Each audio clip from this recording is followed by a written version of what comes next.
Hello friends, இதான் நம்ம full gold கப்பி. ஒரு மேல் 2 ஃபீமேல் இருக்குது. இது ஒயிட் ஸ்பாட் வந்துருக்குன்னு நினைக்கிறேன். நீங்கள் கமெண்ட் பண்ணுங்கள். ஆனால் ஃபுல் கோல்டு சூப்பராக இருக்குது. உங்களுக்கு வீடியோவில் கரெக்டாக தெரியுதான்னு தெரியல, ஆனால் எனக்கு நேரில் கரெக்டாக தெரியுது. ஃபுல் கோல்டு சூப்பராக இருக்குது.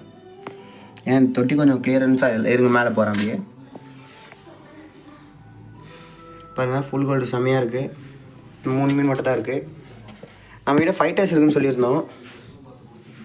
இதோ இருக்குது. இதில் ஒரே ஃபைட்டர் மட்டும் இருக்குது, கொஞ்சம் பெரிய சைஸில். இதனால் பிக் சைஸில் தான் இருக்குது. ஆனால் பிரீடோட அளவுக்கு ஒன்றும் வளரல.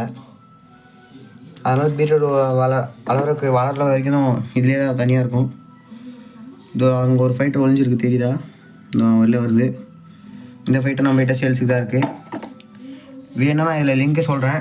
அந்த லிங்க்கு வாட்ஸ்அப் லிங்க்கில் வந்து ஜாயின் பண்ணி ஃபைட்டர் கேட்டிங்கன்னா கன்ஃபார்ம் உங்களுக்கு விற்றுலாம், வித் லோ பட்ஜெட்டில். அதனால் வேணும்னா கமெண்ட் பண்ணுங்கள் ஃப்ரெண்ட்ஸ். பாய்.